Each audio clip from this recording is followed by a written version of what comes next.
ಪ್ರಿಯ ವಿದ್ಯಾರ್ಥಿಗಳೇ, ಭಾಷಾ ಮಂದಿರಕ್ಕೆ ಸ್ವಾಗತ. ವಿದ್ಯಾರ್ಥಿಗಳಿಗೆ ಕನ್ನಡದ ಸುಲಭ ವ್ಯಾಕರಣ ಜ್ಞಾನದ ವ್ಯಾಕರಣ ಅಧ್ಯಯನದಲ್ಲಿ ಇವತ್ತು ನಾವು ಜೋಡು ನುಡಿ, ದ್ವಿರುಕ್ತಿ, ಅನುಕರಣಾವ್ಯಯ, ಗ್ರಾಂಥಿಕ ರೂಪ, ತತ್ಸಮ, ತದ್ಭವ ಮತ್ತು ಅನ್ಯದೇಶೀಯ ಪದಗಳ ಬಗ್ಗೆ ತಿಳಿಯೋಣ ಅಥವಾ ತಿಳ್ಕೊಳ್ಳೋಣ. ಜೋಡು ನುಡಿ ಒಂಥರ ನಮಗೆ ಜೋಡು ನುಡಿ ಮತ್ತು ದ್ವಿರುಕ್ತಿ ಒಂದೇ ಥರ ಕಾಣಿಸುತ್ತೆ ನೋಡುವಾಗ, ಆದರೆ ಇದರಲ್ಲಿ ಅರ್ಥಗಳು ಬೇರೆ ಬೇರೆ ಇರುತ್ತೆ ಅನ್ನೋದನ್ನು ನೋಡಬೇಕು. ನೋಡಿ, ಇಲ್ಲಿ ಅರ್ಥವಿರುವ ಒಂದೇ ಗುಂಪಿಗೆ ಸೇರಿದ ಎರಡು ಶಬ್ದಗಳನ್ನು ಬರೆಯುವ ಕ್ರಮಕ್ಕೆ ಜೋಡು ನುಡಿ ಎನ್ನುತ್ತಾರೆ. ಅರ್ಥವಿರುವಂಥ ಒಂದೇ ಗುಂಪಿಗೆ ಸೇರಿದಂಥ ಎರಡು ಶಬ್ದ ಬರೆಯುವ ಕ್ರಮವನ್ನು ಜೋಡು ನುಡಿ ಅಂತ ಕರಿತೀವಿ. ಇಲ್ಲಿ ಎರಡು ವಿಧದ ಜೋಡು ನುಡಿಗಳನ್ನು ನೋಡ್ತೀವಿ. ಎರಡೂ ಪದಗಳಿಗೆ ಅರ್ಥವಿರುವಂತಹದ್ದು, ಎರಡೂ ಪದಗಳಿಗೆ ಅರ್ಥವಿರುವಂತಹ ಜೋಡು ನುಡಿನೂ ಇದೆ. ಯಾವುದು? ಸತಿ, ಪತಿ, ಕೆನೆ, ಮೊಸರು, ಹಾಲ್ಜೇನು, ಮಕ್ಕಳು, ಮರಿ ಇತ್ಯಾದಿ. ಸತಿಗೂ ಅರ್ಥ ಇದೆ, ಪತಿಗೂ ಅರ್ಥ ಇದೆ, ಕೆನೆಗೂ ಅರ್ಥ ಇದೆ, ಮೊಸರಿಗೂ ಅರ್ಥ ಇದೆ. ಆದರೆ ನೋಡಿ, ಇಲ್ಲೇನು ಹೇಳಿದ್ದಾರೆ? ಮೊದಲ ಪದಕ್ಕೆ ಮಾತ್ರ ಅರ್ಥವಿರುವಂತಹದ್ದು. ಕಾಪಿ, ಗೀಪಿ, ಹುಳ, ಉಪ್ಪಡಿ, ಹಣ, ಗಿಣ, ಪುಸ್ತಕ, ಗಿಸ್ತಕ.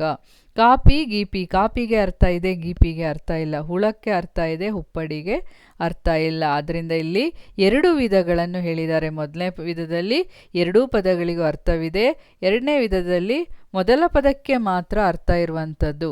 ಇಲ್ಲಿ ಎರಡೂ ರೀತಿಯ ಕೆಲವೊಂದು ಉದಾಹರಣೆಗಳನ್ನು ಸಹ ನಾವು ನೋಡೋಣ. ಹೂ, ಹಣ್ಣು, ಸತಿ, ಪತಿ, ಬಟ್ಟೆ, ಬರೆ, ಸೊಪ್ಪು, ಸದೆ, ಕೆನೆ, ಮೊಸರು, ಹುಳ, ಉಪ್ಪಡಿ, ಮಕ್ಕಳು, ಮರಿ, ಹಾಲ್ಜೇನು, ಕಾಪಿ, ಗೀಪಿ, ದೇವರು, ಗೀವರು, ಸುತ್ತ, ಮುತ್ತ, ಕರಿ, ನೆರೆ, ಬಿಳಿ, ಹೊಳೆ, ಸುಳ್ಳು, ಪೊಳ್ಳು, ಏಳು, ಬೀಳು, ಕಾಡು, ಮೇಡು, ಮೇಲೆ, ಕೆಳಗೆ, ಸೂರ್ಯ, ಚಂದ್ರ, ಮಂಡಲ, ಗಿಂಡಲ, ಆಡಲು, ಹಾಡಲು ಇತ್ಯಾದಿ. ಇವೆಲ್ಲ ಪದಗಳನ್ನು ನಾವು ಎರಡೂ ಪದಗಳಿಗೆ ಅರ್ಥ ಇರುವಂಥದ್ದು ಮತ್ತು ಮೊದಲ ಪದಕ್ಕೆ ಮಾತ್ರ ಅರ್ಥ ಇರುವಂಥದ್ದನ್ನು ನೋಡ್ತೀವಿ. ಇದಿಷ್ಟು ಜೋಡು ನುಡಿಗಳ ಉದಾಹರಣೆಗಳನ್ನು ಇಲ್ಲಿ ನಾವು ನೋಡ್ಬೋದು. ಜೋಡು ನುಡಿ ಅಂದರೆ ಒಂದೇ ಗುಂಪಿಗೆ ಸೇರಿದ ಎರಡು ಶಬ್ದಗಳ ಬರೆಯುವ ಕ್ರಮ ಅನ್ನೋದು ತಿಳ್ಕೊಂಡ್ವಿ. ಇದರಲ್ಲಿ ಎರಡು ವಿಧಗಳನ್ನು ನೋಡಿದ್ವಿ. ಮೊದಲನೇ ವಿಧ ಎರಡೂ ಪದಗಳಿಗೂ ಅರ್ಥ ಇರುವಂಥದ್ದು, ಎರಡನೇ ವಿಧ ಮೊದಲ ಪದಕ್ಕೆ ಮಾತ್ರ ಅರ್ಥವಿರುವಂಥದ್ದು. ಅರ್ಥ ಆಯ್ತಲ್ವಾ? ಮುಂದಿನ ನೋಡೋಣ. ಅನುಕರಣಾವ್ಯಯ. ಅರ್ಥವಿಲ್ಲದ ಧ್ವನಿ ವಿಶೇಷಣಗಳನ್ನು ತಾನು ಕೇಳಿದಂತೆಯೇ ಪುನಃ ಅನುಕರಣೆ ಮಾಡಿ ಹೇಳುವ ಶಬ್ದಗಳನ್ನು ಅನುಕರಣಾವ್ಯಯ ಅಂತ ಕರಿತೀವಿ. ಅರ್ಥವಿಲ್ಲದೆ ಇರುವಂಥ ಧ್ವನಿ ವಿಶೇಷಣ, ಅದರಲ್ಲಿ ತಾನು ಕೇಳಿದಂತೆ ಪುನಃ ಅನುಕರಣೆ ಮಾಡಿ ಹೇಳುವಂಥ ಶಬ್ದಗಳು, ಇವನ್ನು ಅನುಕರಣಾವ್ಯಯ ಅಂತ ಕರಿತೀವಿ. ಉದಾಹರಣೆ ನೋಡಿ. ಗುಜು ಗುಜು, ಟಪ ಟಪ, ಚಟ ಚಟ, ಕರ ಕರ, ಚುರು ಚುರು, ಧಗ ಧಗ, ಗುಳು ಗುಳು, ದಡ ದಡ, ದುಡು ದುಡು ಇತ್ಯಾದಿ. ಇವೆಲ್ಲ ಶಬ್ದಗಳು ಅನುಕರಣಾವ್ಯಯದಲ್ಲಿ ಅರ್ಥ ಇಲ್ಲ. ಇವಕ್ಕೆ ಒಂದು ರೀತಿಯ ಧ್ವನಿ ವಿಶೇಷಣ ಮಾತ್ರ ನೋಡ್ತೀವಿ, ಪುನಃ ಅನುಕರಣೆ ಮಾಡಿ ಹೇಳೋದು, ಇದನ್ನು ಅನುಕರಣಾವ್ಯಯ ಅಂತ ಕರಿತೀವಿ. ಆಮೇಲೆ ನೋಡಿ ಮುಂದಿಂದು ದ್ವಿರುಕ್ತಿ. ಇದರಲ್ಲೇನಿದೆ? ಒಂದು ವಿಶೇಷ ಅರ್ಥವನ್ನು ವ್ಯಕ್ತಪಡಿಸುವುದಕ್ಕಾಗಿ ಒಂದು ಪದವನ್ನು ಅಥವಾ ವಾಕ್ಯವನ್ನು ಎರಡೆರಡು ಸಲ ಪ್ರಯೋಗ ಮಾಡುವುದಕ್ಕೆ ದ್ವಿರುಕ್ತಿ ಅಂತ ಕರಿತೀವಿ. ಒಂದು ವಿಶೇಷ ಅರ್ಥವನ್ನು ತಿಳಿಸೋದಕ್ಕಾಗಿ ಒಂದು ಪದ ಇರ್ಬೋದು, ವಾಕ್ಯ ಇರ್ಬೋದು, ಎರಡೆರಡು ಸಲ ಪ್ರಯೋಗ ಮಾಡಿ ಹೇಳೋದು. ಜೋಡು ನುಡಿನಲ್ಲೂ ಎರಡು ಸಲ ಪ್ರಯೋಗ ಮಾಡ್ತೀವಿ, ಆದರೆ ಅದರಲ್ಲೇನೋ ಒಂದು ಪದಕ್ಕೆ ಒಂದೊಂದ್ಸಲಿ ಒಂದು ಪದಕ್ಕೆ ಅರ್ಥ ಇರುತ್ತೆ, ಇನ್ನೊಂದು ಪದಕ್ಕೆ ಅರ್ಥ ಇರಲ್ಲ. ಅಲ್ಲಿ ಎರಡೂ ಪದಕ್ಕೂ ಅರ್ಥ ಇರುತ್ತೆ. ಇಲ್ಲೇನಿದೆ? ಒಂದು ವಿಶೇಷ ಅರ್ಥವನ್ನು ವ್ಯಕ್ತಪಡಿಸುವುದಕ್ಕಾಗಿ ಒಂದು ಪದವನ್ನು ಅಥವಾ ವಾಕ್ಯವನ್ನು ಎರಡು ಸಲ ಪ್ರಯೋಗ ಮಾಡುವುದನ್ನು ದ್ವಿರುಕ್ತಿ ಅಂತ ಕರಿತೀವಿ. ಹಾಗಾದರೆ ಇದ್ರ ಬಗ್ಗೆ ಏನು ಅಂತ ನೋಡೋಣ. ಇಂತಹ ಪದಗಳನ್ನು ಬೇರೆ ಬೇರೆ ಅರ್ಥದಲ್ಲಿ ಪ್ರಯೋಗಿಸಲಾಗುತ್ತೆ. ಇಂತಹ ಪದಗಳನ್ನು ನಾವೇನು ಮಾಡಬೇಕು? ಬೇರೆ ಬೇರೆ ಅರ್ಥದಲ್ಲಿ ಪ್ರಯೋಗ ಮಾಡ್ಬೋದು ಅನ್ನೋದನ್ನು ತಿಳಿಸ್ತಾರೆ. ಅದು ಹೇಗೆ ಅನ್ನೋದನ್ನು ನೋಡೋಣ. ಉತ್ಸಾಹದಲ್ಲಿ ಅಂತ ಹೇಳಿದ್ದಾರೆ. ಹೌದು ಹೌದು, ನಿಲ್ಲು ನಿಲ್ಲು, ಬಂದೆ ಬಂದೆ. ಇದು ಒಂದು ರೀತಿ ಉತ್ಸಾಹದ ಅರ್ಥ ಬರುವಂಥದ್ದಲ್ಲಿರುವಂಥ ಜೋಡು ಪದ. ಅಧಿಕ್ಯದಲ್ಲಿ, ಜಾಸ್ತಿಯಲ್ಲಿ, ದೊಡ್ಡ ದೊಡ್ಡ, ಹೆಚ್ಚು ಹೆಚ್ಚು. ಪ್ರತಿಯೊಂದು, ಮನೆ ಮನೆಗಳಲ್ಲಿ, ಕೇರಿ ಕೇರಿಗಳಲ್ಲಿ, ಮನೆ ಮನೆ, ಕೇರಿ ಕೇರಿ ಅನ್ನೋದು. ಸಂಭ್ರಮದಲ್ಲಿ, ಅಗೋ ಅಗೋ, ಬನ್ನಿ ಬನ್ನಿ. ಆಶ್ಚರ್ಯದಲ್ಲಿ, ಅಬ್ಬಬ್ಬ, ಆಹಹಾ. ಆಕ್ಷೇಪದಲ್ಲಿ, ಬೇಡ ಬೇಡ, ನಡೆ ನಡೆ. ನಿಷೇಧದಲ್ಲಿ, ಸಾಕು ಸಾಕು. ಒಪ್ಪಿಗೆಯಲ್ಲಿ, ಹೌದು ಹೌದು, ಆಗಲಿ ಆಗಲಿ, ಇರಲಿ ಇರಲಿ. ಅವಸರದಲ್ಲಿ, ಓಡು ಓಡು, ನಡೆ ನಡೆ. ಇವೆಲ್ಲ ಬೇರೆ ಬೇರೆ ಅರ್ಥವನ್ನು ಕೊಡುವಂಥದ್ರಲ್ಲಿ ಬಂದಿರುವಂತಹ ದ್ವಿರುಕ್ತಿಗಳು. ಹಾಗೆಯೇ ವಿಶೇಷ ಅರ್ಥದಲ್ಲಿಯೂ ಕೆಲವೊಂದು ಸಾರಿ ದ್ವಿರುಕ್ತಿಗಳು ಬಂದಿದ್ದಾವೆ. ಅದು ಹೇಗೆ ಅನ್ನೋದನ್ನು ನೋಡೋಣ. ಕೆಲವು ವಿಶೇಷ ರೂಪಗಳಲ್ಲಿ ಬಂದಿರುವಂಥ ಜೋಡು ನುಡಿಗಳು ನೋಡಿ. ಮೊದಲು ಮೊದಲು, ಮೊತ್ತ ಮೊದಲು, ಮೊಟ್ಟ ಮೊದಲು ನೋಡಿ. ಕಡೆಗೆ ಕಡೆಗೆ, ಕಟ್ಟ ಕಡೆಗೆ, ಕಡೆ ಕಡೆಗೆ. ನಡುವೆ ನಡುವೆ, ನಟ್ಟ ನಡುವೆ, ನಡು ನಡುವೆ. ಬಯಲು ಬಯಲು, ಬಟ್ಟ ಬಯಲು. ತುದಿ ತುದಿ, ತುತ್ತ ತುದಿ. ಕೊನೆಗೆ ಕೊನೆಗೆ, ಕೊನೆ ಕೊನೆಗೆ. ಮೆಲ್ಲನೆ ಮೆಲ್ಲನೆ, ಮೆಲ್ಲ ಮೆಲ್ಲನೆ. ಈ ರೀತಿಯಾಗಿ ಇವಿಷ್ಟು ಕೆಲವು ವಿಶೇಷ ರೂಪಗಳಲ್ಲಿ ಬಂದಿರುವಂತಹ ದ್ವಿರುಕ್ತಿಗಳು. ಹಾಗೆ ಕೆಲವೊಂದು ಉದಾಹರಣೆಗಳು: ಹಿಗ್ಗಿ ಹಿಗ್ಗಿ, ಈಗೀಗ, ತಿರುಗಿ ತಿರುಗಿ, ತಿರು ತಿರುಗಿ, ಒಬ್ಬೊಬ್ಬ, ಮಂಜು ಮಂಜು, ಇರುಳಿರುಳು ಇತ್ಯಾದಿ. ಇವೆಲ್ಲ ದ್ವಿರುಕ್ತಿಯಲ್ಲಿ ನಾವು ತಿಳ್ಕೋಬೇಕಾಗಿರುವಂಥದ್ದು. ವಿಶೇಷ ಅರ್ಥದಲ್ಲಿ ಬರುವಂಥ ದ್ವಿರುಕ್ತಿಗಳು, ಬೇರೆ ಬೇರೆ ಅರ್ಥದಲ್ಲಿ ಬರುವಂಥ ದ್ವಿರುಕ್ತಿಗಳು. ದ್ವಿರುಕ್ತಿ ಎಂದರೇನು ಅನ್ನೋದನ್ನು ತಿಳ್ಕೊಂಡಾಯಿತು. ನೋಡಿ, ಗ್ರಾಂಥಿಕ ರೂಪ. ಗ್ರಾಂಥಿಕ ರೂಪದ ಕೆಲವೊಂದು ಉದಾಹರಣೆಗಳನ್ನು ಮಾತ್ರ ನಾವಿಲ್ಲಿ ನೋಡ್ತಾ ಇದ್ದೀವಿ ನೋಡಿ. ಹಿಂಗ, ಹೀಗೆ, ಇಲ್ಲದಂಗ, ಇಲ್ಲದ ಹಾಗೆ. ಇದು ನೋಡಿದ ತಕ್ಷಣ ಅರ್ಥ ಆಗತ್ತೆ ನಿಮಗೆ ಗ್ರಾಂಥಿಕ ರೂಪದ್ದು. ಕಲ್ತು ಕಲೆತು, ಬ್ಯಾಡರು ಬೇಡರು. ತಿರಿ ತೀರ್ವಿ, ತಿರುವಿ ತಿರುವಿ. ಮ್ಯಾಗ ಮೇಲೆ, ಸಕ್ಕಾರಿ ಸಕ್ಕರೆ. ಇಸವಾಸ ವಿಶ್ವಾಸ. ಹೋಯ್ತು ಹೋಯಿತು, ಮೈಮ್ಯಾಗ ಮೈಮೇಲೆ. ಕಳುವ್ಯಾರೆ, ಕಳುಹಿಸಿದ್ದಾರೆ. ತೀರ್ತೇವು, ತೀರುತ್ತೇವೆ.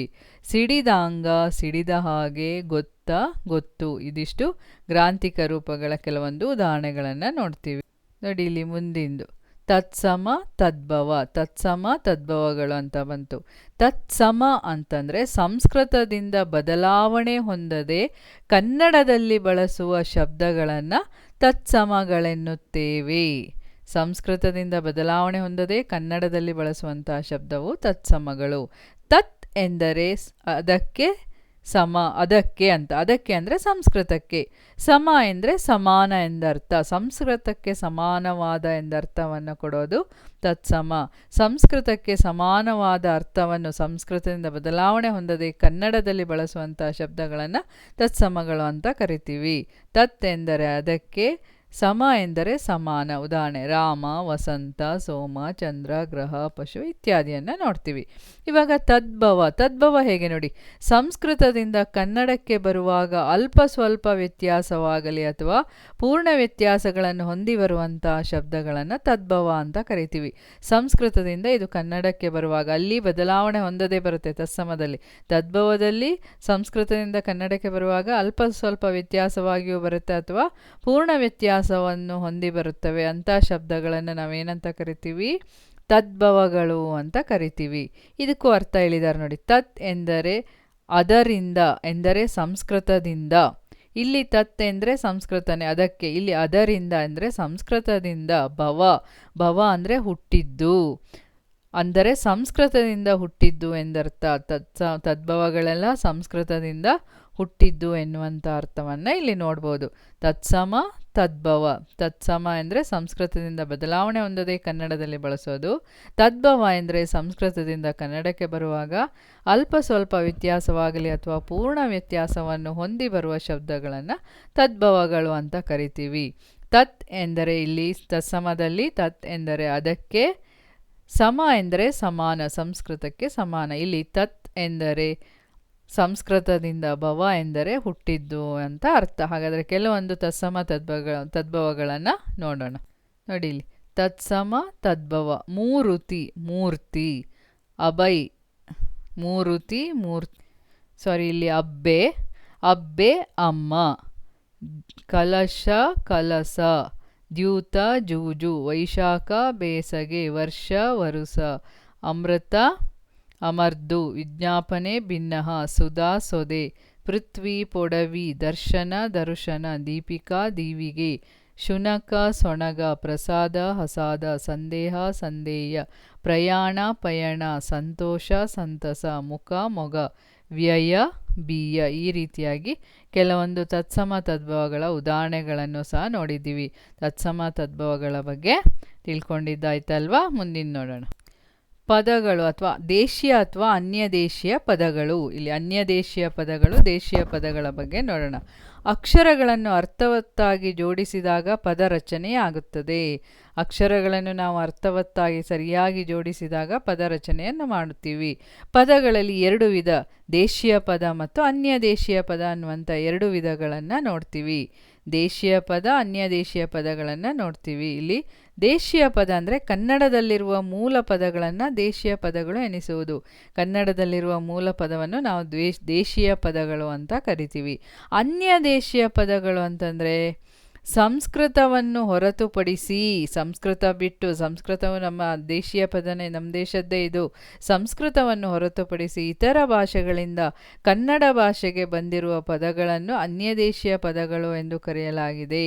ಸಂಸ್ಕೃತವನ್ನು ಹೊರತುಪಡಿಸಿ ಇತರ ಭಾಷೆಗಳಿಂದ ಕನ್ನಡಕ್ಕೆ ಬಂದಿರುವ ಪದವನ್ನು ಅನ್ಯ ಭಾಷೆಯ ಪದಗಳು ಅಂತ ಕರಿತೀವಿ ನಾವು. ದೇಶೀಯ ಪದಗಳು ಮತ್ತು ಅನ್ಯ ದೇಶೀಯ ಪದಗಳು ಎನ್ನುವಂಥ ಎರಡು ಪ್ರಕಾರವನ್ನು ನೋಡಿದ್ವಿ. ಇವಾಗ ಅನ್ಯ ದೇಶೀಯ ಪದಗಳು ಯಾವ್ಯಾವುದು, ಯಾವ್ಯಾವ ದೇಶದಿಂದ ಬಂದಿದೆ ಅನ್ನೋದನ್ನು ನೋಡೋಣ. ನೋಡಿ, ಇಲ್ಲಿ ಅನ್ಯ ದೇಶೀಯ ಪದಗಳು ಗ್ರೀಕ್ ಮತ್ತು ರೋಮನ್ ಭಾಷೆಯಿಂದ ಬಂದ ಕೆಲವೊಂದು ಪದಗಳನ್ನು ಮಾತ್ರ ಇಲ್ಲಿ ನೋಡ್ತೀವಿ. ದಮ್ಮಡಿ, ದಮಡಿ, ದಮ್ಮು, ದಿನಾರ, ಗದ್ಯಾಣ ಇತ್ಯಾದಿ. ನೋಡಿ, ಇನ್ನೂ ಪದಗಳಿವೆ ಇಲ್ಲಿ ಅನ್ಯ ದೇಶೀಯ ಗ್ರೀಕ್ ಮತ್ತು ರೋಮನ್ನಿಂದ. ಇಲ್ಲಿ ಇಷ್ಟನ್ನು ನೋಡ್ತೀವಿ. ಪಾರ್ಸಿಯಿಂದ ಬಂದ ಪದಗಳು ಅಬಕಾರಿ, ರಸ್ತೆ, ದವಾಖಾನೆ, ಚೌಕಾಶಿ, ಜಮೀನು, ಅಜಮಾಯಿಷಿ, ಆಮದು, ದಲ್ಲಾಳಿ, ಮಸಲತ್ತು, ಕಾರಕೋನ, ದೀವಾನ ಇತ್ಯಾದಿ. ಅರಬ್ಬಿಯಿಂದ ಬಂದಂಥ ಪದ ಅಮಾನತ್ತು, ಅಸಲು, ಇನಾಮು, ಕಾಯ್ದೆ, ಗಲೀಜು, ತಕರಾರು, ತರಬೇತು, ನಕಲಿ, ಸಾಹೇಬ ಇತ್ಯಾದಿ.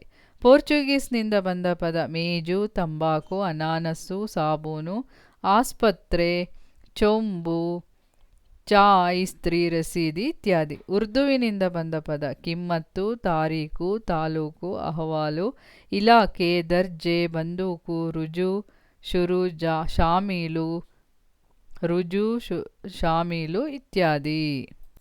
ಇಲ್ಲಿ ರುಜು, ಶಾಮೀಲು ಇತ್ಯಾದಿ, ಶುರು ಇಲ್ಲ, ರುಜು, ಶಾಮೀಲು ಇತ್ಯಾದಿ. ಹಿಂದೂಸ್ತಾನಿಯಿಂದ ಬಂದ ಪದ ಅರ್ಜಿ, ಕಚೇರಿ, ಕಾರ್ಖಾನೆ, ಸಲಾಮು, ದರ್ಬಾರು, ಕುರ್ಚಿ, ಕಾಗದ, ಹುಕುಂ, ಹತಾರ, ಸಿಪಾಯಿ ಇತ್ಯಾದಿ ಪದಗಳು. ಇಂಗ್ಲಿಷ್ನಿಂದ ಬಂದ ಪದಗಳು bus, car, college, light, pen, soap ಇತ್ಯಾದಿ ಪದಗಳು. ಇವಿಷ್ಟು ಅನ್ಯ ದೇಶೀಯ ಪದಗಳು. ನಾವಿಲ್ಲಿ ಇವತ್ತು ಜೋಡು ನುಡಿ, ದ್ವಿರುಕ್ತಿ, ಅನುಕರಣಾವ್ಯಯ, ಗ್ರಾಂಥಿಕ ರೂಪ, ದೇಶೀಯ ಮತ್ತು ಅನ್ಯ ದೇಶೀಯ ಪದಗಳು, ತತ್ಸಮ, ತದ್ಭವ ಎನ್ನುವಂಥ 5 ವ್ಯಾಕರಣಾಂಶಗಳನ್ನು ತಿಳ್ಕೊಂಡಿದ್ದೀವಿ. ಅರ್ಥ ಆಯ್ತಲ್ವಾ? ಧನ್ಯವಾದಗಳು.